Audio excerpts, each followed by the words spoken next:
karena kasihnya tidak berkesudahan.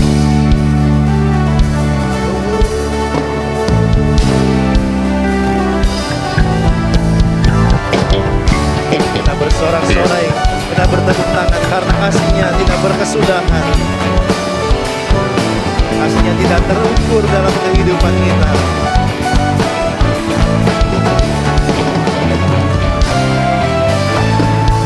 Kasih Allah tak berkesudahan, selalu baru setiap, bahkan rahmatnya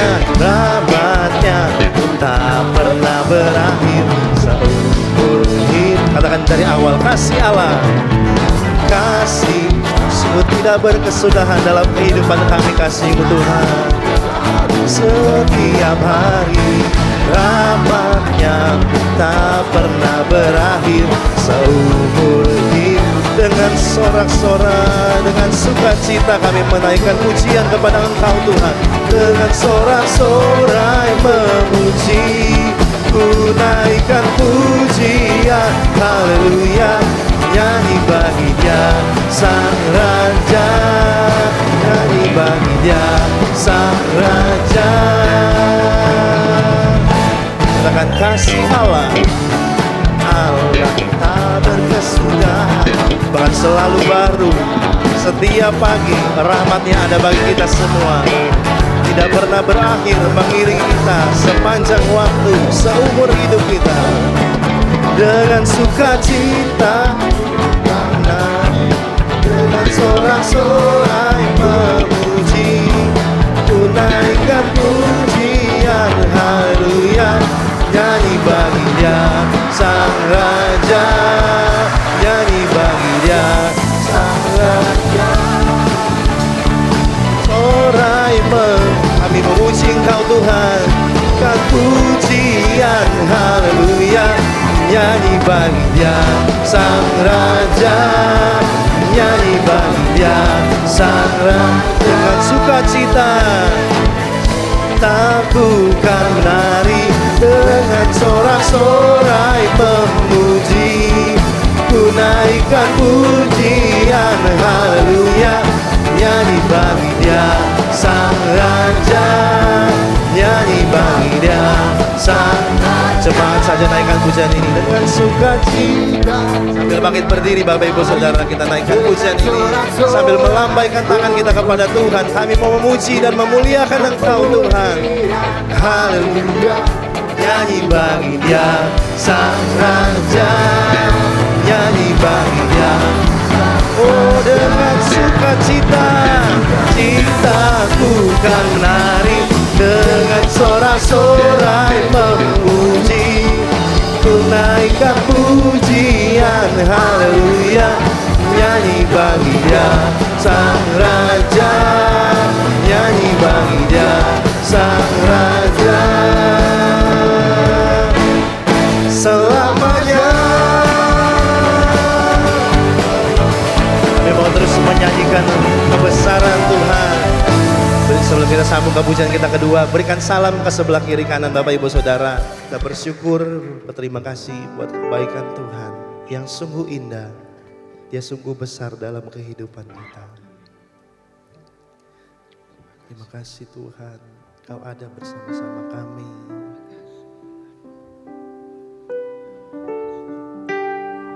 Sungguh indah Tuhan, sungguh besar Engkau. Terima kasih.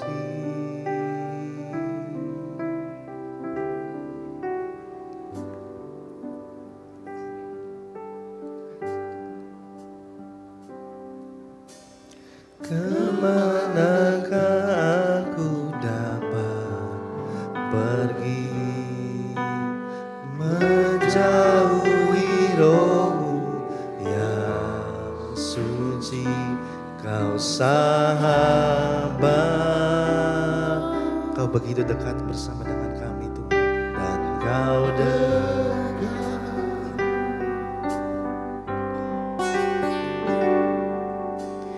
Bahkan seluruh pengabdianku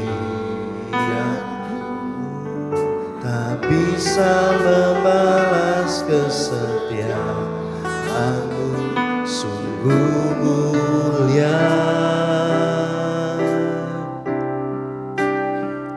dan berharga, sungguh besar pengorbananmu bagiku, terlalu dalam untuk dimengerti, sungguh besar, sungguh indah yang kau pikirkan tentangku, tak terselami bagiku, sungguh indah.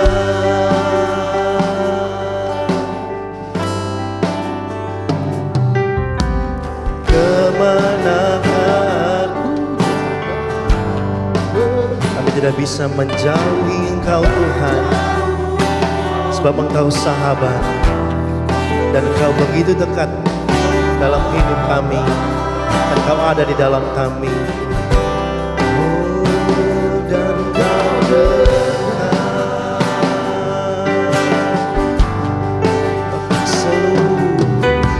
bahkan seluruh bagi.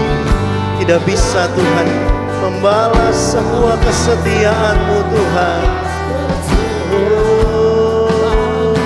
Sungguh mulia dan berharga. Sama-sama katakan sungguh besar, sungguh besar pengorbananmu bagiku, terlalu dalam untuk dimengerti. Oh, sungguh besar, besar, sungguh indah yang kau pikirkan tentangku, tak terselami bagiku, sungguh indah. Sama-sama katakan dengan segenap hati, sungguh besar, sungguh besar Tuhan pengorbanan-Mu Tuhan, karya salib-Mu Tuhan ada bagi kami semua hari ini Tuhan. Oh, sungguh besar Engkau Tuhan.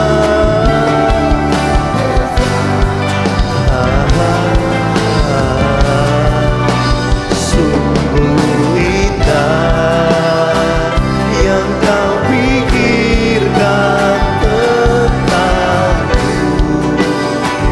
tak terselami bagiku, sungguh indah,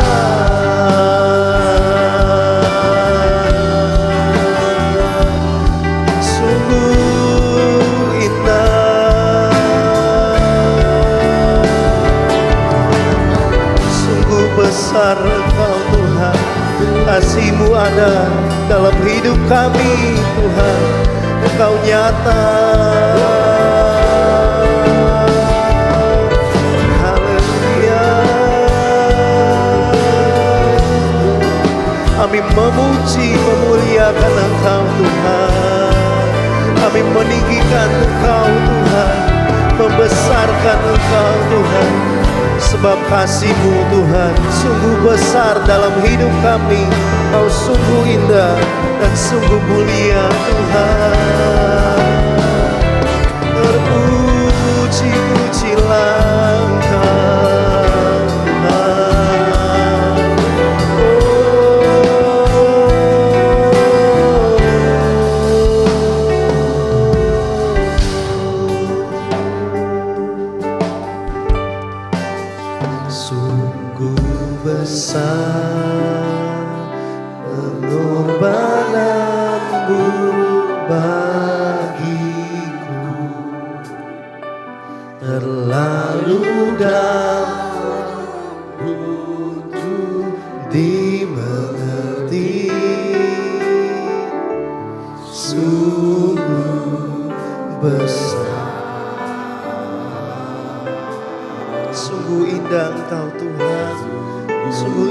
Engkau memikirkan tentang kami, anak-anak-Mu Tuhan, hamba-hamba-Mu Tuhan, umat kepunyaan-Mu.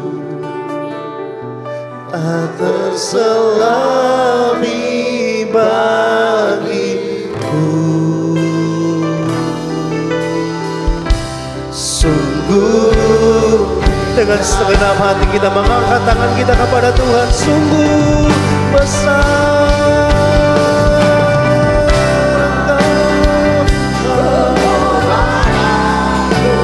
pengorbanan-Mu Tuhan, karya salib-Mu Tuhan.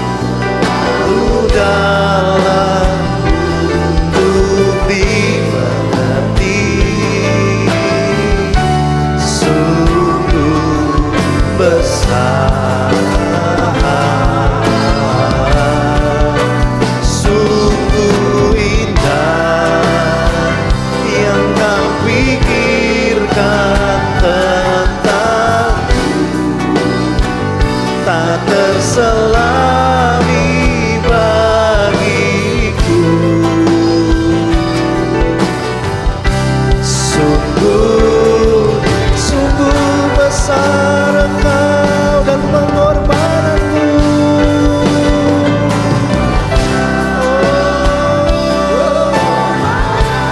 Oh, bagiku terlalu dalam Tuhan, terlalu luas pengorbanan-Mu Tuhan untuk kami pahami. Tapi kami tahu Tuhan, oh, bahwa sungguh indah Tuhan, indah yang Kau pikirkan tentang, bahkan tak terselami bagiku. Sungguh indah, sungguh indah. Sekali lagi katakan sungguh indah, sungguh indah.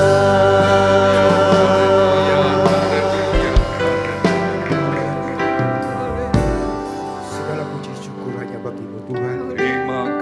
Terima kasih Bapa di surga.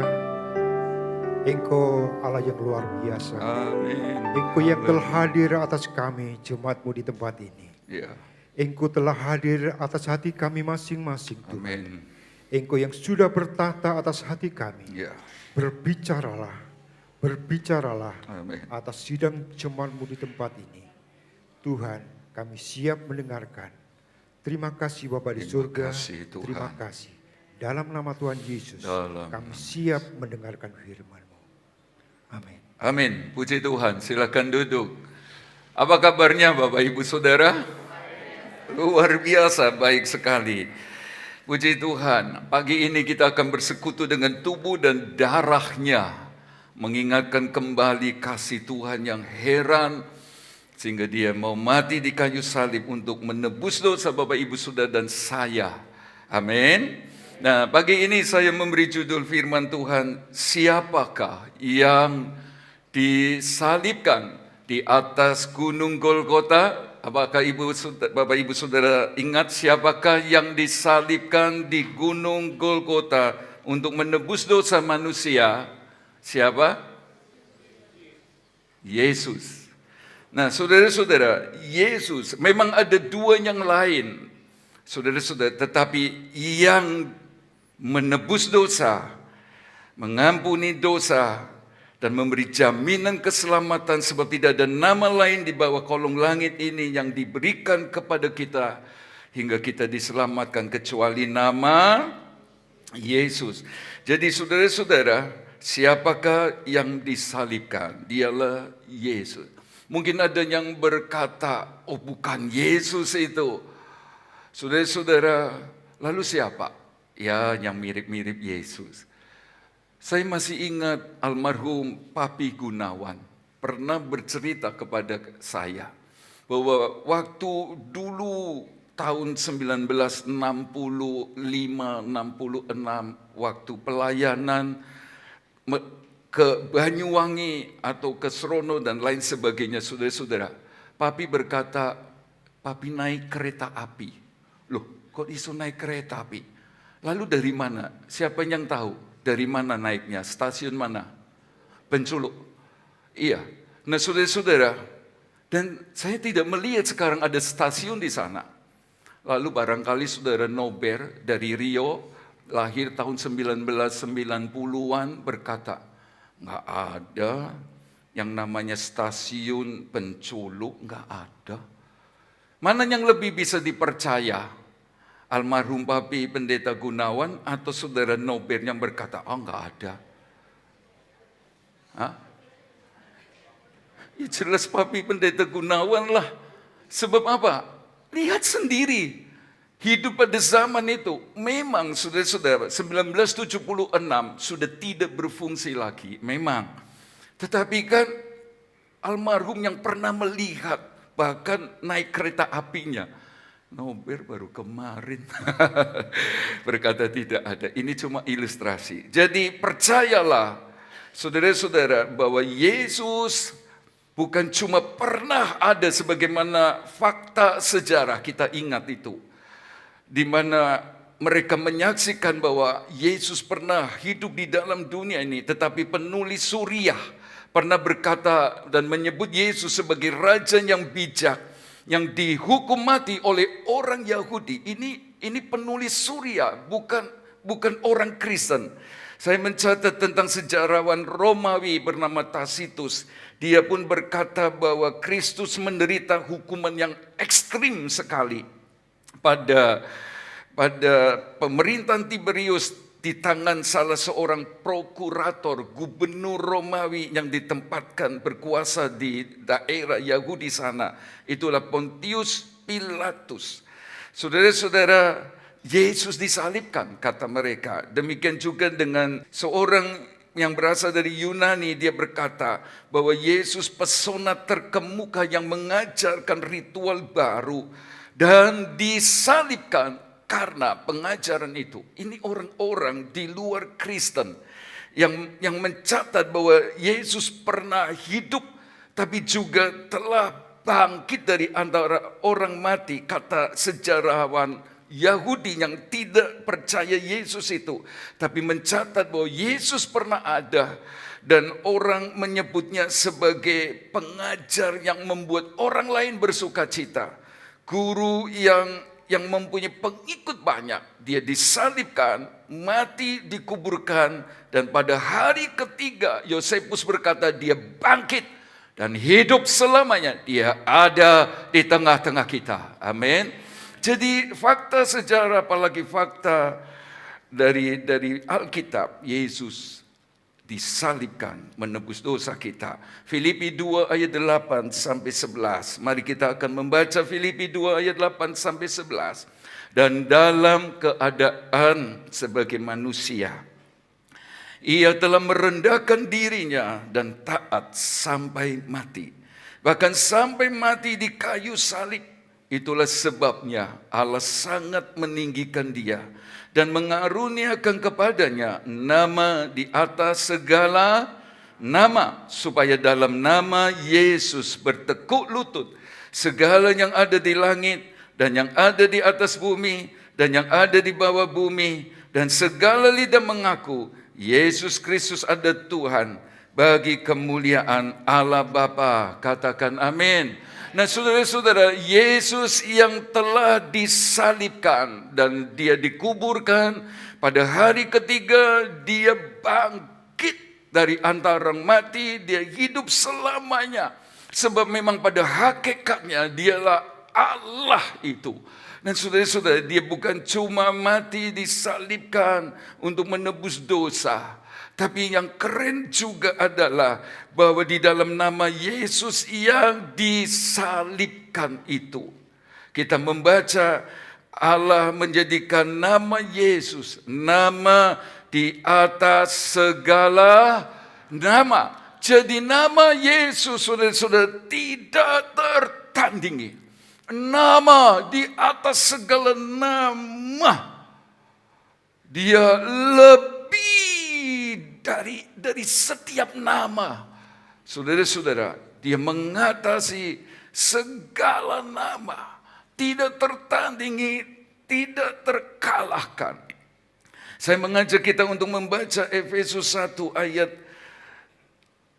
sebenarnya 15 sampai 23, tetapi saya membaca ayat 19, dan betapa hebat kuasanya bagi kita yang percaya sesuai dengan kekuasanya yang dikerjakan di dalam Kristus dengan membangkitkan dia dari antara orang mati dan mendudukan dia di sebelah kanannya di sorga, jauh lebih tinggi dari segala pemerintah dan penguasa dan kekuasaan dan kerajaan dan tiap-tiap nama yang dapat disebut. Katakan amin.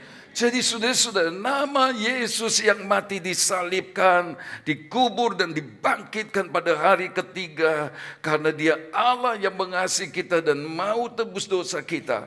Nama Yesus ini adalah nama di atas segala nama. Nama yang penuh kuasa, nama yang heran, nama yang ajaib, nama yang mengatasi semua nama yang bisa disebut. Saudara-saudara, sebut saja itulah nama dari ancaman kebinasaan karena dosa dan iblis. Saudara-saudara, dia lebih besar namanya dari yang bisa disebut namanya ancaman kebinasaan karena dosa. Itulah sebabnya saya menulis dalam nama Yesus Kristus yang disalibkan itu, nama yang penuh kuasa, nama yang melindungi, nama yang membebaskan, nama yang menyelamatkan kita. Di slide berikutnya tertulis itu. Jadi saudara-saudara, nama Yesus adalah nama yang melindungi. Katakan amin. Saudara-saudara, jadi nama ini adalah nama yang melindungi. Ayat firman Tuhan berkata, pada waktu malaikat datang kepada Yusuf, saudara-saudara, dia berkata di hari Natal pertama itu, namai dia Yesus, sebab dia yang akan menyelamatkan umatnya dari dosa. Jadi saudara-saudara, nama ini adalah nama yang melindungi, membebaskan dan menyelamatkan. Jadi di dalam nama Yesus ada perlindungan, ada pembebasan, ada keselamatan. Dalam Amsal 18 ayat 10 dikatakan nama Tuhan adalah apa? Adalah apa? Cuma sana. Adalah menara yang kuat. Bapak Ibu Saudara yang Tuhan kasih, nama Tuhan, nama Yesus adalah menara yang kuat. Kesanalah orang benar berlari dan selamat. Dalam kitab Hakim-Hakim pasal 9 ayat 47 sampai ayat yang ke 50 sekian, saudara-saudara, di sana tertulis ada dua kota. Kota pertama namanya Menara Sikem. Sebab di Sikem ada menara yang kuat. Saudara-saudara, saya percaya orang-orang zaman sebelumnya buat menara di kota ini. Tujuannya adalah supaya kalau ada bahaya, ada musuh menyerang dan sebagainya, orang-orang Sikem bisa lari ke atas menara dan mereka dapat perlindungan, mereka dapat pembebasan, mereka dapat keselamatan. Tapi juga di ayat 50 pasal 9 kitab Hakim-Hakim ada kota namanya Tebes. Dan di kota ini juga di tengah-tengahnya ada menara yang kuat. Satu saat dua kota ini mempunyai masalah yang sama. Itulah Abimelek. Dengan pasukannya hendak menghancurkan dua kota ini. Menara Sikem dan kota Tebes. Pada saat Abimelek datang ke kota Menara Sikem, saudara-saudara, orang-orang ketakutan begitu rupa. Mereka panik, mereka teriak-teriak sejadinya. Dan saudara-saudara, mereka lari, bukan lari ke atas menara yang kuat di kota Menara Sikem ini. Alkitab mencatat mereka justru turun ke liang di bawah kuil El-Berit. Alkitab mencatat cepat cerita. Saudara-saudara, Abimelek menghabisi mereka, membinasakan mereka yang ada di bawah, di dalam lubang, di bawah kuil El-Berit itu 1.000 orang. Saudara-saudara, saya percaya ada air mata, ada duka cita, ada ratapan dari orang-orang di luar sana. Mungkin saudara, mungkin ada suami, ada istri, ada anak mantu, cucu, cicit, buyut, dan lain sebagainya. Mereka sudah sembunyi di lubang itu, tapi mereka binasa. Saudara-saudara, tapi waktu masalah yang sama namanya Abimelek datang kepada orang-orang di Tebes, hendak membinasakan mereka.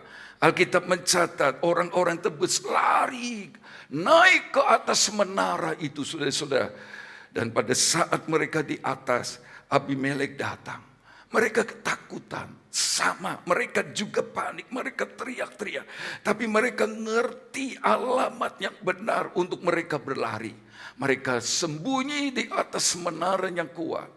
Dan waktu Abimelek datang sampai di bawah menara itu, saudara-saudara, seorang perempuan yang lemah, ya, ambil sebuah batu. Saya tidak tahu kenapa ada batu di atas, tapi saudara-saudara, itulah hikmat yang Tuhan beri kalau Bapak Ibu Saudara suka bersembunyi di atas menara itu, saudara-saudara. Alkitab berkata batu itu ditimpakan kepada Abimelek yang ada di bawah. Cepat cerita, masalah selesai. Di dalam nama Yesus, menara yang kuat, ada perlindungan. Bisa berkata amin. Ada pembebasan dan ada keselamatan. Jangan tidak lari kepada Yesus, sebab Dia saja yang adalah juru selamat, yang telah mati di kayu salib, saudara-saudara. Dia yang tidak mengenal dosa dijadikan dosa karena kita, karena saya, dan karena semua kita. Dan kita dibenarkan di hadapan Allah. Saudara-saudara, jadi seperti penduduk kota Tebes yang ada di dalam Yesus. Sekali Yesus, tetap Yesus. Sungguh, sebab Dia juru selamat satu-satunya. Bapak Ibu Saudara, dalam nama Yesus Kristus yang disalibkan, ada kuasa yang besar. Tadi ada perlindungan, ada pembebasan dari dosa oleh darahnya. Saudara-saudara, terlebih ada keselamatan, sehingga apabila kematian yang tidak tahu kapan datangnya, sebab tidak kenal umur, tidak kenal status, tidak harus sakit, saudara-saudara, tidak harus tua. Tapi di dalam Yesus ada keselamatan. Amin. Tapi di dalam nama Yesus yang disalibkan, nama yang heran, ada penyertaan Tuhan. Katakan amin. Siapa di antara kita mau dan ingin selalu disertai Tuhan? Angkat tangan, lambaikan tangan. Iya, saya mau bilang, tidak ada yang lebih indah, saudara-saudara, dalam hidup ini selain disertai Tuhan. Dalam penyertaan Tuhan ada kasih karunia, sehingga kita merasa, aku nggak layak terima ini, tapi kok heran Tuhan mau beri. Itu ada dan kasih karunia. Itu ada di dalam penyertaan Tuhan. Itulah sebabnya Bapak Ibu Saudara, teruslah hidup dalam perkenanannya Tuhan. Amos 5 ayat 14 kita tahu, kalau kita kepengin Tuhan beserta dengan kita, seperti yang kita ngomong, Tuhan menyertai aku, dan benar-benar disertai Tuhan, carilah yang baik dan jangan yang jahat. Bisa berkata amin. Artinya teruslah hidup dalam perkenanan Tuhan, dalam kehendak Tuhan. Dalam Yeremia 20 ayat 11, saudara-saudara, di ayat 10 dikatakan ada orang-orang yang nyinyir. Ada orang-orang yang berbisik-bisik tentang anak-anak Tuhan. Bahkan ada orang-orang yang coba menjatuhkan, mau coba hancurkan anak-anak Tuhan. Itu ayat 10. Tapi ayat 11 berkata, Tuhan menyertai aku seperti pahlawan yang gagah perkasa. Itu terjemahan yang berkata, Allah menyertaiku seperti pahlawan yang bengis. Yang bengis itu bukan berarti kejam terhadap kita, tapi yang bengis, yang kejam terhadap musuh-musuh kita, terhadap persoalan kita. Mereka akan mengejar kita dan jatuh. Mereka akan dipermalukan, satu noda yang tidak pernah lupa. Kalau Bapak Ibu Saudara dan saya terus pegang, terus ada di dalam nama Yesus, nama di atas segala nama, kita akan melihat penyertaan dan pembelaannya yang ajaib. Bisa berkata amin. Saya mengalami itu, dan saya percaya banyak di antara Bapak Ibu Saudara mengalaminya. Dan puji bagi Tuhan. Saudara-saudara, ada banyak hal di mana kita nggak bisa selesaikan dengan kekuatan kita, dengan perkataan pembelaan kita dan lain sebagainya. Tapi kalau Bapak Ibu Saudara dan saya mau hidup berkenan, minta Roh Kudus pimpin kita supaya kita hidup di jalan penyertaannya sempurna untuk semua jemaat GBD Jajak dan kita yang ada pagi ini. Amin. Dalam nama Yesus yang disalibkan, yang penuh kuasa, ada berkat. Amin. Aduh, senang sekali saudara-saudara. Kalau dengar kata berkat, kepala saya yang pusing gak jadi pusing. Semua kita juga ngalami itu ya. Saudara yang lagi lemah, dengar Tuhan memberkati, jadi kuat. Saudara dan saya yang mulai loyo, letih, lesu. Saudara-saudara, kata berkat ini Tuhan perintahkan ke Bapak Ibu Saudara, jadi kuat lagi. Kata berkat ini mengubah segalanya. Filipi 4 ayat 19 berkata, dan Allahku akan memenuhi segala keperluanku menurut kekayaan dan kemuliaannya di dalam Kristus Yesus. Di dalam Yesus ada berkat. Amin. Boleh minta. Boleh. Yesus sendiri berkata, mintalah. Kalau Bapak Ibu Saudara perlu berkat, gak usah malu-malu. Gak usah berkata yang penting memuji menyembah Tuhan. Dia ngerti, oh benar, betul, itu betul, itu betul. Tapi minta tidak salah. Dan di dalam nama Yesus ada berkat Bapak Ibu Saudara. Amin. Ada berkat pemeliharaan. Minggu lalu ingat ya, saudara-saudara, ada persediaan Tuhan yang tidak pernah berkurang. Ya, Yehova Jireh artinya apa? Tuhan adalah penyediaku, pemenuh kebutuhanku. Siapa di antara Bapak Ibu Saudara sedang memerlukan berkat? Mintai. Sebab di dalam nama Yesus, nama yang memberkati semua kita. Amin. Di dalam nama Yesus ada kesembuhan. Bisa berkata amin. Ada dua orang rasul keluar dari bait Allah. Saudara-saudara, setelah sembahyang dalam Kisah Para Rasul 3 ayat 1 sampai 10. Dan duduk di sana orang buta yang minta-minta. Maksud saya ada orang yang meminta-minta. Mereka berkata, emas dan perak tidak ada padaku, tetapi dalam nama Yesus orang Nazaret, sembuh dan berjalanlah. Dan Alkitab berkata, dia sembuh. Saudara-saudara, dan oleh bilur-bilurnya kamu sembuh. Saya berkata demikian. Kalau Tuhan masih berkenan kita hidup, sekalipun dokter vonis sakit tidak tersembuhkan, saya masih percaya firman ini. Ada saja cara Tuhan menyembuhkan kita. Bisa berkata amin. Masih ada mujizat. Sungguh, selama Tuhan masih memandang belum waktunya pulang, saudara-saudara, dia masih bikin mujizat. Lebih dari 5 kali barangkali ibu gembala senior kita operasi, saudara-saudara. Maaf bicara mulai operasi payudara, operasi rahim, hernia, banyak saudara-saudara. Itu kira-kira 20 tahun lebih yang lalu. Tapi karena belum waktunya dan karena Tuhan masih mau memakai hamba Tuhan ini, Tuhan bisa dengan banyak cara menyembuhkan kita. Katakan amin. Selama masih ada. Tuhan itu Tuhan yang heran sekali. Sungguh.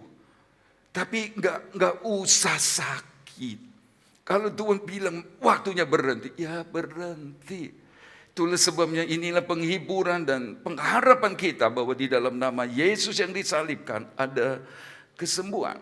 Dalam nama Yesus yang disalibkan itu untuk menebus dosa, kita bangkit dan naik ke sorga. Dia akan datang kembali. Nama ini, nama yang menjawab dosa. Menjawab apa? Menjawab doa. Ia menjawab dosa, menyelesaikan masalah dosa. Tapi dia juga menjawab doa. Yesus ini berkata, apa saja yang kamu minta dalam namaku, percayalah kamu akan menerima. Apa saja yang kamu minta dalam namaku, sekalipun belum melihat. Terjemahan lain dalam Markus 9 ayat 23, seolah-olah belum menerima, tapi seolah-olah sudah menerimanya, maka akan diberikan kepadamu. Amin. Tuhan, terima kasih buat pertolongan Tuhan yang masih di perjalanan dalam nama Yesus. Amin. Amin. Terima kasih Tuhan buat jalan keluar yang saya nggak tahu ini Tuhan. Tapi terima kasih, saya akan melihatnya dalam nama Yesus. Amin. Amin. Demikian juga dengan apa saja saudara-saudara, kesembuhan yang belum kelihatan, yang masih tersembunyi. Saudara-saudara, seolah-olah itu berarti percayalah kamu akan menerimanya. Dalam nama Yesus Kristus yang disalibkan itu, iblis gemetar loh. Itu ada di Ibrani, kitab Yakobus pasal 2 ayat 19. Apakah kamu percaya ada Allah? Ya, tapi setan-setan pun percaya dan mereka apa? Gemetar. Dulu saya mengajar atau berkatanya seperti ini. Lihat, setan saja loh gemetar sama Tuhan. Masa anak-anak Tuhan GBD Jajak nggak gemetar? Nggak takut sama Tuhan. Mestinya kita jadi anak Tuhan yang takut sama Tuhan. Bisa berkata amin? Anak-anak bisa berkata amin? Takut sama Tuhan. Tapi pagi ini sesuatu yang saya mau sampaikan tentang iblis gemetar. Saudara-saudara, jangan cuma gemetar sama Tuhan. Iblis juga gemetar sama Tuhan. Sama Allah, sama Yesus. Iblis takut sama Tuhan, Yesus. Takut dia, gemetar. Tapi pekerjaannya provokasi anak-anak Tuhan. Dia takut. Alkitab berkata dia takut, dia gemetar sama Tuhan. Tapi dia mempengaruhi orang-orang saudara-saudara supaya tinggalkan Tuhan. Dia pengaruhi orang-orang yang baik untuk melakukan yang jahat. Dia pengaruhi orang-orang saudara-saudara untuk melakukan apa yang menyakiti hati Tuhan. Mereka, iblis saudara-saudara pengaruhi orang-orang untuk anak-anak berontak sama orang tua. Macam-macam. Gemetar sama Tuhan. Katanya takut sama Tuhan. Tapi dia juga kerja untuk memfitnah orang. Seperti namanya, dia bolos, tukang fitnah, takut sama Tuhan katanya. Saudara-saudara, tapi suka putar balikan kebenaran. Nah, saya berharap kita semua, keluarga besar GPTI Jajak, gemetar dan memuliakan nama Tuhan. Bisa berkata amin? Jangan cuma takut sama Tuhan. Tapi ternyata ya kayak iblis. Iblis kan ganggu orang supaya jatuh dalam dosa. Ganggu orang supaya tinggalkan Tuhan. Ganggu orang supaya melakukan yang tidak berkenan. Katanya takut Tuhan. Nah, kalau cuma takut sama Tuhan toh, bisa-bisa kita golongan orang-orang yang seperti siapa ini tadi? Ya, saudara yang ngomong seperti iblis. Tapi saya berhadapan dengan anak-anak Tuhan yang manis. Katakan amin. Saudara-saudara, dalam nama Yesus yang disalibkan ada kemenangan. Dia mengatasi semua yang disebut segala kuasa pun tunduk pada nama itu. Pada nama itu, saudara-saudara, semua tunduk. Semua tunduk. Nama Yesus yang terbesar. Nama Yesus yang tertinggi. Nama Yesus yang tidak tertandingi. Dalam nama Yesus ada berkat, ada pertolongan, ada kesembuhan. Oh, ada semuanya. Percayakah Bapak Ibu Saudara? Amin. Semua ya. Semua senang, saudara-saudara. Tapi saudara-saudara, saya ingin jemaat GPD Jajak menjadi gereja yang bukan cuma bertumbuh, tapi gereja yang sehat. Sebab kalau bertumbuh saja belum tentu sehat. Bertumbuh saja belum tentu berbuah. Seperti Kidung Agung 2, saudara-saudara, ada jemaat, ada kebun anggur yang sudah bertumbuh keluarkan bunga. Tapi tidak tahu kenapa, seolah-olah diizinkan ada babi, ada anjing hutan, ada hal-hal yang merusak kebun anggur sehingga yang tadinya sudah berbunga hampir berbuah, batal berbuah. Bertumbuh belum tentu bisa berbuah. Padahal Tuhan mencari buah. Padahal orang yang terhubung, dia bukan cuma keluarkan buah, bahkan keluarkan buah yang banyak. Saya kepingin kita menjadi jemaat yang bukan saja bertumbuh sebab belum tentu sehat. Tapi saya kepingin kita semua menjadi gereja yang sehat. Katakan amin. Kalau sehat, pasti kuat. Kalau sehat, dia akan bertumbuh, bahkan berbuah. Dan saya percaya kita semua adalah jemaat yang sehat. Jemaat yang sehat itu seimbang. Sebab kita ngerti bahwa timbangan neraca, Amsal 11 ayat 1 berkata, yang serong sebelah, yang berat sebelah, itu kekejian bagi Allah. Tuhan gak senang dengan timbangan yang berat sebelah. Seperti Raja Belsasar, saudara-saudara, dia cuma pikir, kerja, memimpin pemerintahan, pikir, gak pernah ingat Tuhan. Tuhan berkata, terlalu ringan aku mendapati engkau. Itulah sebabnya apa yang dia punya bukan cuma dipotong, saudara-saudara. Baca Daniel pasal 5. Tetapi juga diambil. Kita nggak mau jadi jemaat yang tidak sehat. Kita mau jadi jemaat yang sehat. Tentang Yesus yang disalibkan. Nama ini nama di atas segala nama. Dari nama ini kita dapatkan semua. Tapi sehubungan dengan menjadi jemaat yang sehat, saya ingin membaca kita dalam Galatia 2 ayat 20. Galatia 2 ayat 20, kita akan membaca ayat ini bersama-sama. Galatia 2 ayat 20. 1, 2, 3. Namun aku hidup, tetapi bukan lagi aku sendiri yang hidup, melainkan Kristus yang hidup di dalam aku. Dan hidupku yang kuhidupi sekarang di dalam daging adalah hidup oleh iman dalam anak Allah yang telah mengasihi aku dan menyerahkan dirinya untuk aku. Saudara-saudara, dalam terjemahan lama maupun terjemahan dalam bahasa Inggris, saudara-saudara, ada kata yang tidak tertulis di ayat 20, tapi tertulis di ayat sebelumnya di 19. Ayat itu sebenarnya berkata, aku telah disalibkan dengan Kristus. Baru kalimat selanjutnya, namun aku hidup, tetapi bukan lagi aku sendiri yang hidup, melainkan Kristus yang hidup di dalamku.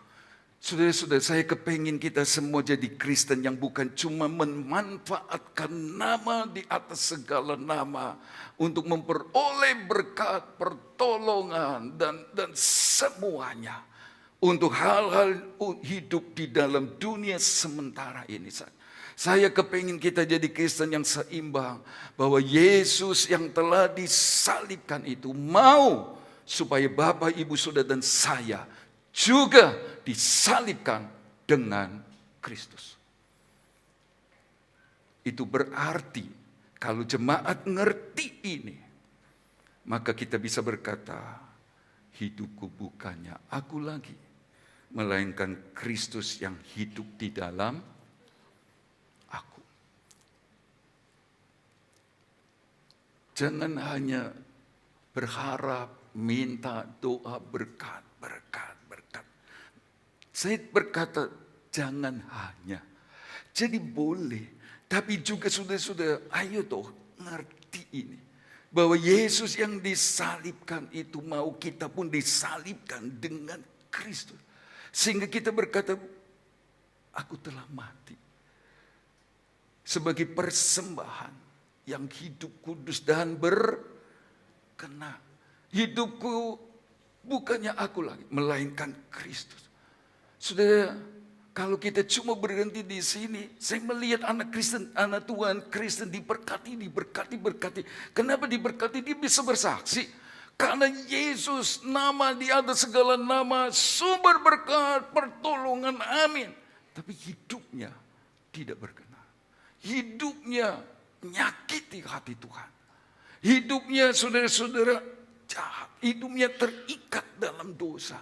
Kenapa? Dia cuma ekstrim kiri, saudara-saudara. Tuhan mau kita seimbang. Saya juga harus disalibkan dengan Kristus. Harus.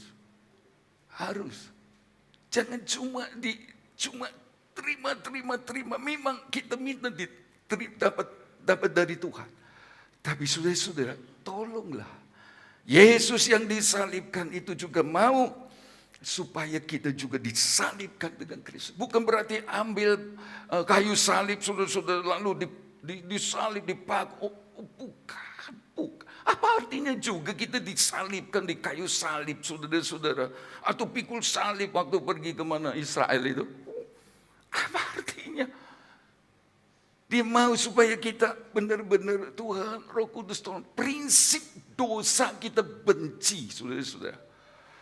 Sebagai manusia kita belum sempurna masih saja, tapi kita ngerti ini prinsip dosa, ini menyakiti Tuhan, kita akan menjauh.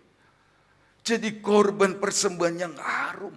Saya mau berkata, sebagaimana Bapak Ibu Saudara tahu bahkan dari YouTube ya, bahwa mimbar ini adalah mezbah. Ini bukan panggung untuk kita action, nyanyi, puji, lalu khotbah dan lain sebagainya dengan gaya dengan apa, bukan. Ini mezbah, tempat Bapak Ibu Saudara apalagi yang melayani menjadi persembahan yang harum. Yang kudus. Ngerti ini saudara-saudara, waktu kita bersalah sama Tuhan itu sudah enggak tenang. Saudara-saudara cepat. Tolong PAW minggu ini. Aduh, enggak layak aku maju. Mezbah. Bukan panggung. Kalau saja Bapak Ibu sudah ngerti kebenaran ini, sungguh kebangunan rohani besar, jiwa-jiwa berdatangan. Terima Yesus Juru Selamat satu-satunya. Bisa berkata amin? Jadi bukan cuma nama Yesus, nama di atas segala sanggup tolong sembuhkan saya.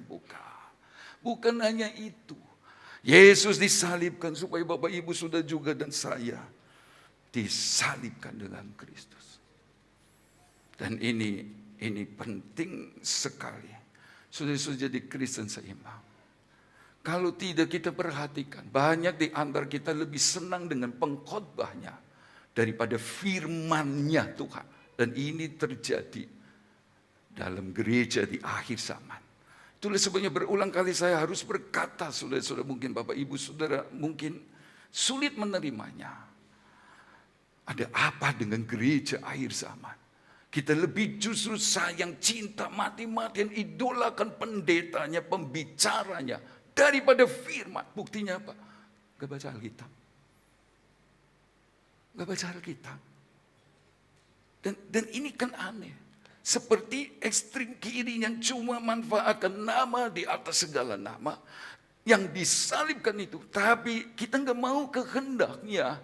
Bahwa dia yang disalibkan mau kita pun disalibkan.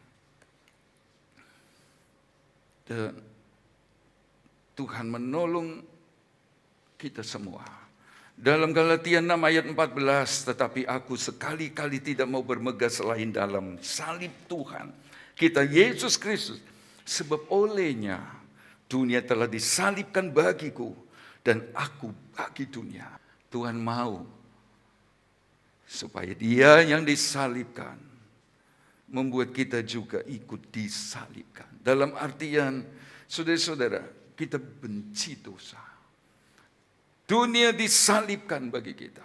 Kita memandang dosa itu sesuatu yang membinasakan. Sesuatu yang menyakiti hati Tuhan. Sesuatu yang membuat kita ada di seberang dan ada di pihaknya musuhnya Tuhan. Itu arti dunia telah disalibkan bagiku dan aku disalibkan bagi dunia. Artinya dunia memandang kita beda-beda. Saya tidak tahu saudara-saudara, masihkah orang bersaksi tentang kita beda. Sejak pergi gereja, sejak ikut Tuhan, beda. Apalagi sejak ibadah di GBD Jajak, keren, berubah. Bisa berkata amin? Atau sebaliknya, alah percuma kon yang gereja, waduh, pancet. Itu kan gak memuliakan Tuhan. Saudara-saudara, biar dunia melihat kita berubah. Dunia melihat kita takut Tuhan. Dunia melihat kita orang yang andalkan Tuhan. Orang yang berserah, orang yang menyenangkan Tuhan. Dunia akan lihat. Sebab saudara-saudara, kita bagi dunia lihat ada yang beda. Dan mereka nggak suka. Wah, cumalah bergaul sama dia. Kejujuran, iso ajur. Kesenangan bose, kok enak-enakan. Bose di rumah saya kerja panas, macam-macam. Oh sudah. Nah itu bukan disalibkan bagi dunia. Hidup kita untuk Tuhan dan dunia masih melihatnya. Dunia melihat kita beda. Sekarang ibadah. Rajin. Sungguh-sungguh. Dan dunia lihat. Sebab memang Ibrani 9 ayat 14, saya baru ingat. Ibrani 9 ayat 14, Yesus disalibkan. Artinya dia mati di kayu salib dan lain sebagainya. Ibrani 9 ayat 14 berkata, supaya kita dapat beribadah kepada Allah yang kita. Saya pengen sudah mengerti baik ini. Sudah terlalu mengerti Bapak Ibu Saudara tentang nama ini. Bahkan 2 tahun, 3 tahun gak ke gereja pun masih bisa menyebut Yesus penolongku, sumber berkat, berkati saya. Masih bisa saya tahu. 10 tahun gak ke gereja pun saya percaya ingatan tentang Yesus, nama di atas segala nama, berkati aku, tolong aku. Saya percaya masih ingat. Tapi yang ini nih lupa. Bahwa Yesus disalibkan untuk menyucikan dosa kita dari segala perbuatan yang sia-sia, supaya kita bisa beribadah. Sungguh-sungguh saya ngomong sesuai firman. Dan saya percaya nggak akan khotbah ini kalau saya tidak dipimpin untuk khotbah ini. Saudara-saudara, kita disalibkan bukan cuma memanfaatkan nama di atas segala nama itu, tapi adalah kehendaknya supaya kita bisa beribadah dengan kepada Tuhan. 2 Timotius 2 ayat 19.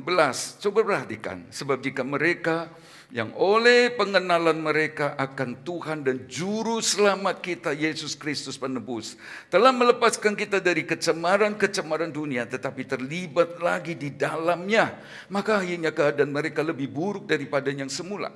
Karena itu bagi mereka adalah lebih baik jika mereka tidak pernah mengenal jalan kebenaran daripada mengenalnya, tetapi kemudian berbalik dari perintah kudus yang disampaikan kepada mereka. Bagi mereka cocok apa yang dikatakan peribahasa yang benar ini. Apa itu? Apa? Nero kembali lagi.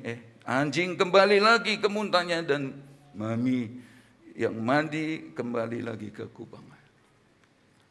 Wah, saya sudah percaya Yesus diselamatkan. Masa saya kembali kok kayak itu? Enggak. Dalam 2 Petrus pasal yang kedua ayat berapa itu ya? Oh, itu maksud saya 2 Petrus ya. 2 Petrus 2 ayat 19. Bapak Ibu Saudara, ada ayat lagi, beberapa ayat dalam 2 Timotius 1 ayat 2 Timotius 2 ayat 19 yang menyebut nama Tuhan, hendaklah meninggalkan kejahatan. Jadi Yesus mati, disalibkan, nama di atas segala nama. Bukan bermaksud supaya kita ada di ekstrim kiri. Tapi supaya Bapak Ibu Saudara juga dan saya disalibkan dengan Kristus. Hidupku bukannya aku lagi, tapi Kristus yang hidup. Kita yang menyebut nama Tuhan Yesus Juru Selamat, nyebut tiap hari, berdoa. Hendaklah kita juga meninggalkan kejahatan. Akhirnya 1 Yohanes 1 ayat 6 dan 7, jika kita katakan bahwa kita beroleh persekutuan dengan Dia, namun kita hidup di dalam kegelapan, kita berdusta dan kita tidak melakukan kebenaran. Tetapi jika kita hidup di dalam terang sama seperti Dia ada dalam terang, maka kita beroleh persekutuan seorang dengan yang lain dan darah Yesus anaknya itu dan seterusnya. Saudara-saudara, kita yang berkata bersekutu dengan Tuhan, yang ibadah, yang melayani, tapi kita diam-diam hidup dalam kegelapan. Orang lain tidak tahu. Suami barangkali juga nggak tahu. Istri nggak tahu. Pelayanan tetap. Namanya persekutuan. Pelayanan tetap terus. Dan sepertinya orang melihat hebat sekali dia ya. Tapi Tuhan bilang apa? Dusta. Dan tidak melakukan kebenaran. Kiranya Roh Kudus menolong kita semua. Supaya kita bukan hanya ingat nama Yesus yang disalibkan, mati, bangkit pada hari ketiga. Bangkit, naik ke surga. Nama di atas segala nama yang heran untuk saya dan untuk kita. Tapi kiranya Bapak Ibu Saudara dan saya juga turut disalibkan. Ada nama yang heran. Tidak salah kalau Bapak Ibu Saudara pagi ini datang dalam sakit, Dia menyembuhkan. Ini nama yang menolong kita. Ada lagu berkata, kita sudah nyanyi hari Jumat kemarin, berkali-kali Kau menolong, pelayan musik, singers majulah ke depan. Ini nama yang menolong kita. Berkali-kali menguatkan kita selalu. Nama yang heran.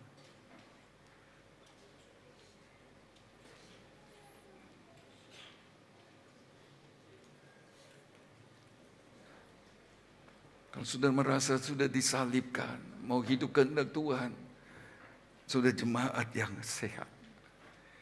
Tapi barangkali sedang dalam persoalan yang ada.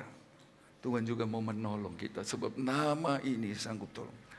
Mari sama-sama kita berdiri. Meskipun Tuhan tak menolongku, meskipun duri dalam dagingku, ku tetap memilih dan percaya. Dalam nama Yesus ada kuasa yang besar.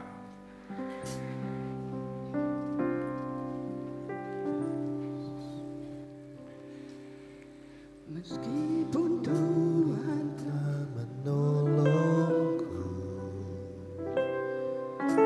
meskipun duri dalam dagingku, ku tetap memilih dan percaya dan mengucap syukur.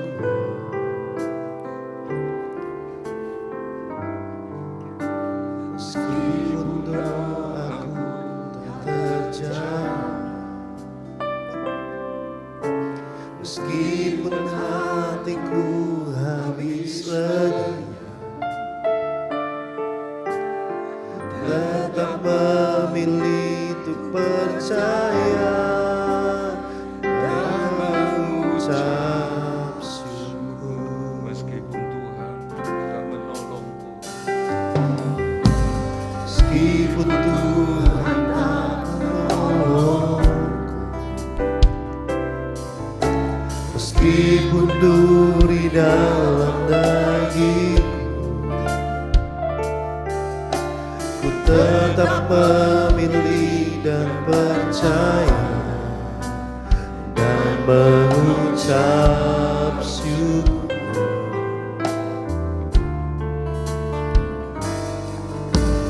Meskipun doaku tak terjawab,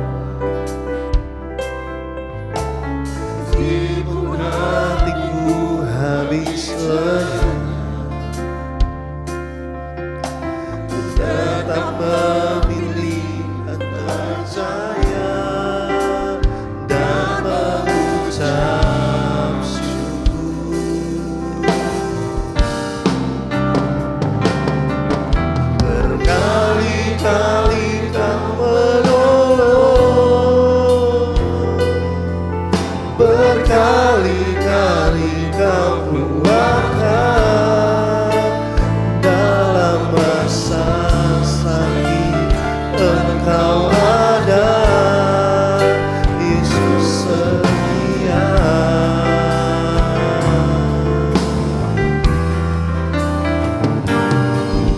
Berkali-kali Kau menolong, berkali-kali Kau kuatkan dalam lembah gelap. Engkau ada, Yesus setia. kali-kali menolongku.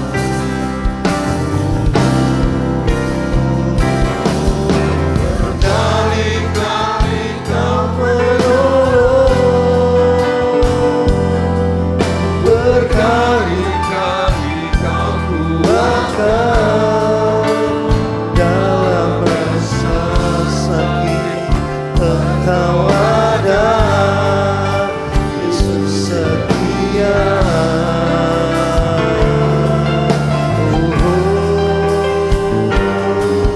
Berkali-kali Kau menolong, berkali-kali Kau kuatkan dalam lembah gelap. Engkau ada, Yesus setia.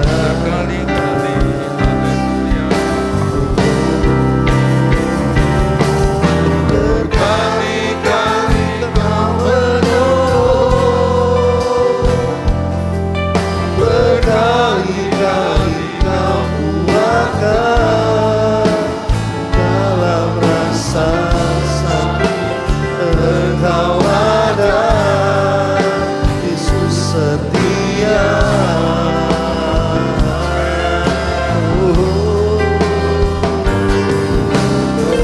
Berkali-kali Kau menolong,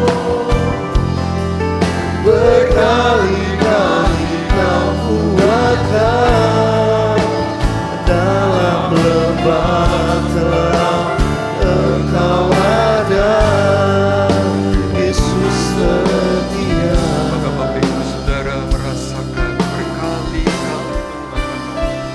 Berkali-kali Tuhan menguatkan, berkali-kali Dia buka jalan, berkali-kali Dia campur tangan, berkali-kali Dia nyatakan kebaikan dan kemurahan.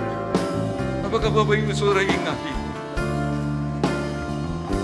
Saya percaya Dia masih mau, Bapak Ibu Saudara, untuk menolong kita lagi. Dia masih mau lagi menyatakan kebaikan kemurahan. Walau sudah berkali-kali, Dia masih saja mau, karena Dia mengasihi kita. sampai dia mau mati di kayu salib, nebus dosa kita.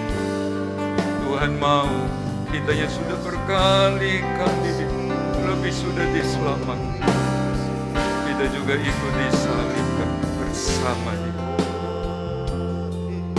Jadilah berkat lewat hidup kita yang namanya dimuliakan. Ayo kita nyanyi lagu ini refnya berulang-ulang kali, berkali-kali Tuhan menolong.